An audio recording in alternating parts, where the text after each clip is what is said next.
Hello ladies and gentlemen, my name is Dietrich and this is a 2026 Range Rover Evoque S, and it is the smallest and prettiest of all of the Range Rovers that you can buy. And today I'm going to do a full review on this vehicle for you. We're going to talk about what is a Range Rover Evoque, and we're going to try to clarify Land Rover's confusing product lineup. We'll have a look at the styling on this vehicle, we'll measure out the cargo space, we'll check the passenger room, we'll look under the hood, have a look at the powertrain, and we will go over the interior convenience and safety features on this pretty much base model Range Rover Evoque. And as always, if some of that sounds good and some of it doesn't, check the description down below for timestamps. So let's start by talking about what is a Range Rover Evoque, because the nomenclature can get a little weird here. So Land Rover is the brand that builds the cars, and then they have tried to divide themselves into sub-brands. This is their current strategy. They've messed with this a lot over the decades. So right now, the three sub-brands, and you can see this very clearly if you go to LandRoverUSA.com, are Discovery, Defender, and Range Rover. So let's break it down. Discovery is the cheap ones, okay? Land Rover won't thank me for saying that. They would say something along the lines of, the Discovery lineup is for the individual or family who has an active lifestyle and desires the styling and off-road prowess of a Land Rover product and blah, blah, blah. They're the cheap ones. The Discos, the Discoveries are the cheap ones.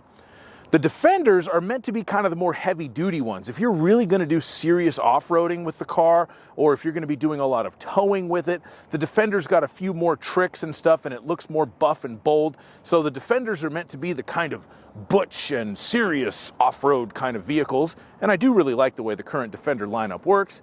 And then, of course, we have the Range Rovers, and the Range Rovers are the most luxurious, the most focused on style, the nicest finish on the interior of the vehicle. The Range Rover is the luxury line of the Land Rover lineup of vehicles. And in Range Rover world, the Evoque is the smallest one. So this is the smallest, luxury-focused SUV that Land Rover currently builds. I hope I made that make sense. And of course, being a Range Rover, that means that a lot of the focus is on style, and I do think the Evoque is an extremely stylish car. I've always loved the proportions on this vehicle. I think it looked great. It is a relatively small car, but somehow it has very good road presence, and I think of the current Range Rover lineup, it's actually the best looking out of all of them. I think the new full-size and the Range Rover Sport are a little bit too bland to really be considered super good looking. The Velar looks cool, but I still think the Evoque looks better than the Velar does. This particular Evoque does have the black exterior styling package, so we have the gloss black Range Rover logos on the car, gloss black grille and surrounds. The front valence is also gloss black, as are the side vents and rear valence.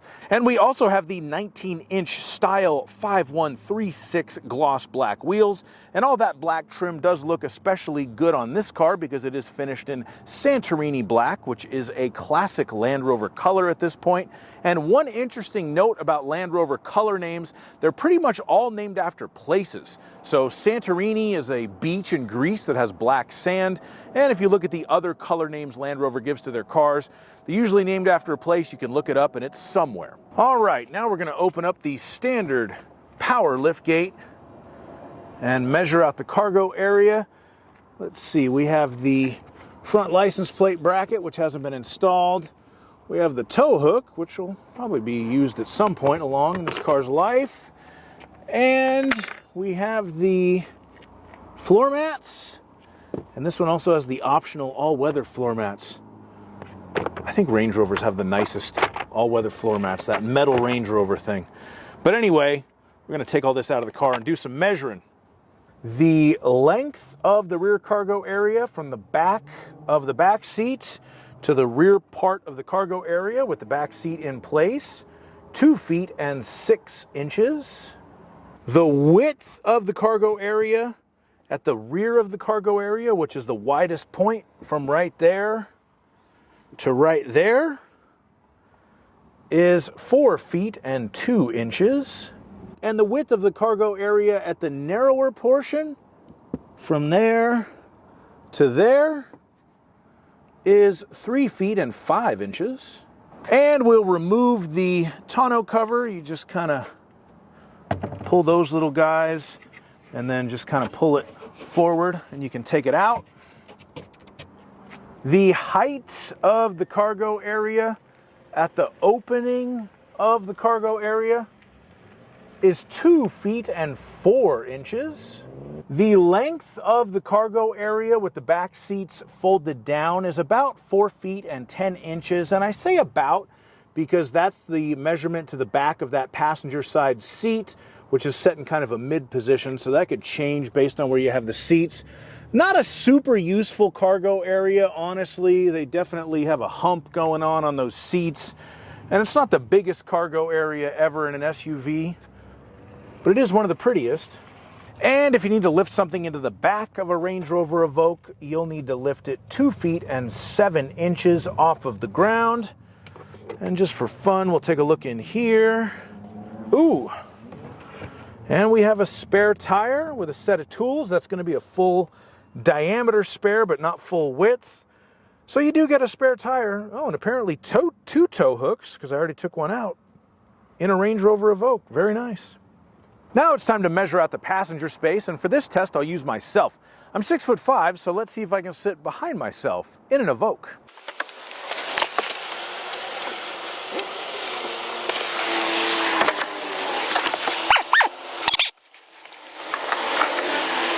All right, as we can see, the answer to this question is yes. Surprisingly, I can sit in the front. I'm sitting upright, but I have enough headroom. My legs are not touching the dash, just barely, but I'm sitting in the front. And then if I get into the back,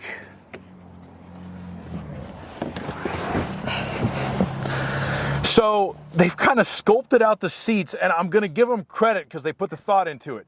My knees are in the little seat sculpture. I have just barely enough headroom. I am sitting behind myself in the Range Rover Evoque. Now, with that being said, nobody is going to sit behind me in my natural driving position. So it's not a super roomy car, but screw it, it looks good.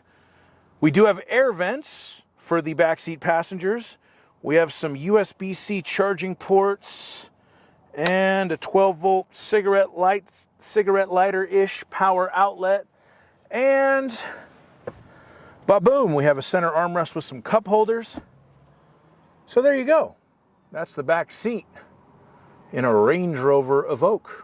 Now we'll take a look under the hood, talk about the engine and transmission. And this Evoque S has what Land Rover calls the P250 engine. That gives you 246 American horsepower and 269 torque. It is a 2-liter turbocharged engine of the Jaguar Land Rover Ingenium family of engines. For a Turbo 4, it runs smooth, it sounds good, it's refined, it does what it needs to do, and it does give good performance in a vehicle of this size. In the US market where I am, 9-speed automatic is going to be the only transmission available, and all Range Rover Evoques do come standard with all-wheel drive. And that all-wheel drive system has what Land Rover calls the Efficient Driveline, which means that at sort of highway speeds, when the car's not doing much, it's just kind of cruising along, it can completely disconnect the rear differential, so it's not sending any power to the rear. It's effectively a front-wheel drive car at that point, and it does that, of course, to save fuel. And then when power to the rear wheels is needed, it can re-engage that rear differential very quickly and send power to the rear. It is very smooth in this 2026 model. 2015 was actually the first year Land Rover offered such a system on the Evoque, and on those early ones you could really feel it when the rear differential kicked back in, but they have refined the system quite a bit in the ensuing years, so you really don't notice anything. It just shows you on the little screen what it's doing, and that's pretty much the only way you can figure out what your Efficient Driveline is doing in a 2026 Evoque. Now we're going to get on the inside of the Range Rover Evoque and talk about the features in here. And if you haven't driven a modern Range Rover, the first thing you'll notice when you walk up to the car is the flush exterior door handles. So when the car is locked or when you're not using the door handles, they just kind of suck into the door. It does make for a very smooth appearance, but the operation's a little bit different from normal door handles, but it's pretty easy to get used to.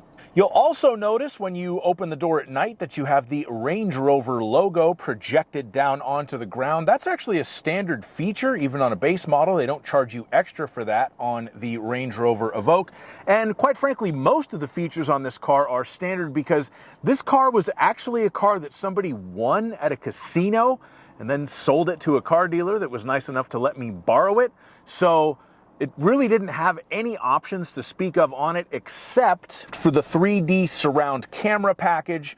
So you do have kind of the surround cameras and you can look at the car from different angles. And that does look especially cool when you're going through a drive-through car wash. And it also does the wade depth, so if you're going to drive your Range Rover Evoque through water on a regular basis, you should definitely get the 3D surround camera package so you can see how deep the water is. Back to the standard features, the seats in a Range Rover Evoque are genuine leather, not leatherette or anything, so you are sitting on real leather in this vehicle. And those seats are heated and they're power, and you also have a heated steering wheel with power, tilt, and telescope. That's standard as well. The infotainment system is an 11.4-inch touchscreen that Land Rover calls Privi Pro, and they claim that nothing is ever more than 2 touches away from where you are on the screen, so you can get to any control within 2 touches on it. I'm not sure that it's quite that efficient, and there's a little bit more of a learning curve than that would probably suggest. But overall, it does work very well. It's responsive, and it looks nice and modern, and the graphics are cool on it. So I like the Privi Pro system. It does come standard with factory navigation as well as wireless Apple CarPlay and Android Auto. So those are nice touches as well.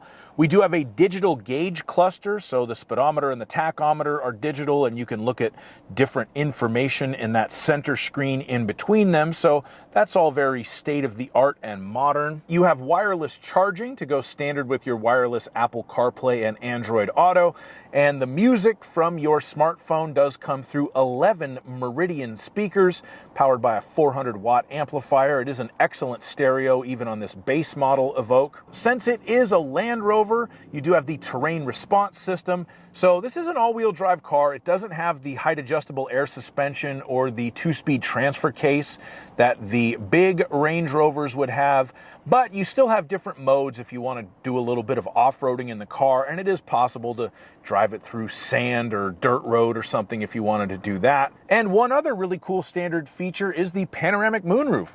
Land Rover doesn't charge you extra for that either, so even though the base price on a Range Rover Evoque is higher than some of its competitors, if you look at the equipment level that's in the car and how much you'd have to pay on one of the competitors, I still think the Range Rover Evoque is a pretty good value. And last but not least, we'll talk about safety features, and I'd say everything is pretty state-of-the-art as far as that's concerned, although not cutting edge. We do have emergency braking, we have lane keeping assist, we have the blind spot monitoring with the rear cross traffic alert, so those are the little orange lights in the mirrors, and then it'll also beep at you if you're backing up and somebody is coming crossways. You have traffic sign recognition with the adaptive speed limiter, so you can set it to warn you if you're going too fast for the speed limit. You've got front and rear parking sensors to go along with the optional 3D surround camera system on this car. And we have adaptive cruise control, and if you'd like to see how that works, I'll put a link to my how-to video in the description. And one other thing, this car has what Land Rover calls a driver condition monitor. Now this is essentially driver attention warning. A lot of cars have this. I just think the way they describe it's very funny. A driver condition monitor. I'm just picturing like a corpse behind the wheel of a Range Rover Evoque and the car going, "Excuse me, sir, you appear to be decomposing. Why don't you stop for a spot of tea and a brisk constitutional?" Thank you so much for watching my video on this Range Rover Evoque. I really do love this car. I've always enjoyed these cars. What's not to like about a Range Rover? They're the best, I'm sorry. The best 4x4 by far. If you did like my video, please give me a thumbs up, leave me a comment, subscribe to my channel, check the link in the description for the POV test drive video in this car, and as always, have a wonderful day. Bye-bye.